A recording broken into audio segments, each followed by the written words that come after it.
প্রতিটা মানুষের দেহের অভ্যন্তরে কতগুলো চক্র আছে, অদৃশ্য চক্র, যেটাকে যোগের ভাষায় বলা হয় শঠ চক্র। যেমন মূলাধার, স্বাধিষ্ঠান, মণিপুর, অনাহুত, বিশুদ্ধ, আজ্ঞা। আরেকটা চক্র আছে, এটা হচ্ছে শঠ চক্র। মূলাধার থেকে আজ্ঞা, মূলাধার, স্বাধিষ্ঠান, মণিপুর, অনাহুত, বিশুদ্ধ, আজ্ঞা। এটা হচ্ছে শঠ চক্র। আরেকটা চক্র আছে, সেটা শরীরের বাইরে, ঠিক মাথার জাস্ট লাগোয়া উপরে। এটাকে বলা হয় সহস্রা চক্র।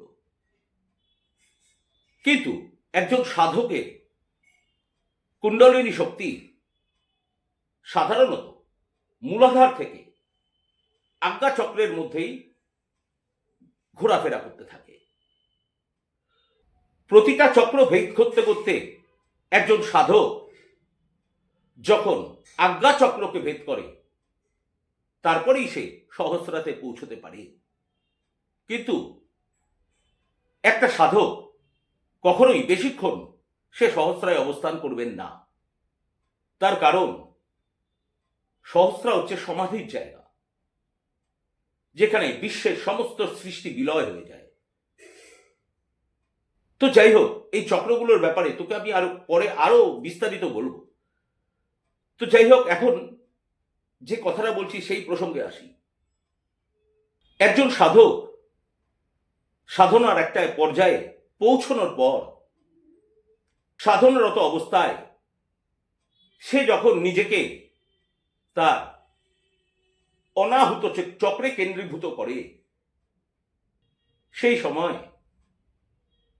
তার অন্তর থেকে সে ওঙ্কার ধ্বনি শুনতে পায় অথবা অনুভব করতে থাকে। ধ্বনি সাউন্ডটা অনেকটা এই ধরনের।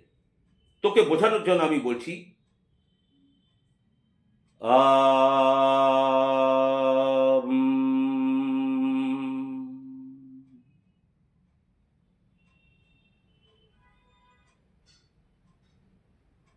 একটা ঘন্টা তুই যদি বাজাস, সেই ঘন্টাটা যখন বাজালি, সেই সাউন্ড বাজানোর সাথে সাথে একটা সাউন্ড হলো, কিন্তু বাজানোর পরে তুই দেখবি, লক্ষ্য করলে দেখবি যে সেই ঘন্টার যে সাউন্ডটা আরো কিছুক্ষণ থাকে।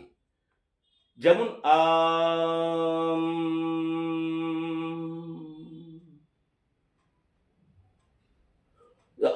বলার পর এই যে সাউন্ডটা বেশ কিছুক্ষণ, যখন মুখ বন্ধ করবি অনেকক্ষণ, বেশ কিছুক্ষণ রইল, সেরকম এটা তো আমি মুখে করছি। প্রকৃত সাধক, যোগী অথবা গৃহী যোগী যারা, তারা এই ধ্বনিটা, এই সাউন্ডটা তার অন্তর থেকেই শুনতে পায়। একটা সময় সেই ধ্বনি, যে লহর, মানে যে ওই ঘন্টাটা বাজানোর পর যে সাউন্ডটা বেশ কিছুক্ষণ চলে, সেই সাউন্ডটাও বন্ধ হয়ে যায়। প্রতিটা ধ্বনির সাথে এই সাউন্ড চলতে থাকে, একটা সময় সেই সাউন্ডটাও বন্ধ হয়ে যায়। সেই সময় সাধকের অন্তরে উজ্জ্বল জ্যোতি প্রকাশিত হয়। উজ্জ্বল মানে, তোকে বোঝানোর জন্য বলছি, ধর হাজার হাজার পূর্ণিমার চাঁদ যদি আকাশে ওঠে, পৃথিবী যতটা উজ্জ্বল হতে পারে তার থেকেও বহুগুণ উজ্জ্বল সেই জ্যোতি। একটা সময় সাধক সেই জ্যোতি দেখতে, অনুভব করতে পারে, অনুভব করতে থাকে। একটা সময় সাধকের সামনে থেকে সেই জ্যোতিও এই অনন্তে লীন হয়ে যায়। তখন পড়ে থাকে শুধু সাধকের মন। তখন মন বড় থেকে আরো বড় হতে থাকে, বৃহৎ থেকে বৃহৎ। সেই মন সারা বিশ্ব ব্রহ্মাণ্ডে ছড়িয়ে পড়তে থাকে। একটা সময় সেই মনের অস্তিত্ব এই অনন্তে, এই ব্রহ্মাণ্ডে লীন হয়ে যায়। তখন সেই সময় ঈশ্বর কৃপা করে সাধকের কাছে তার ব্রহ্মস্বরূপ প্রকাশ করেন। এইভাবেই একজন ভক্তের সাথে একজন ভগবানের মিলন হয়। এইভাবেই একজন সাধক তার ইষ্টের সাক্ষাৎকার পায়।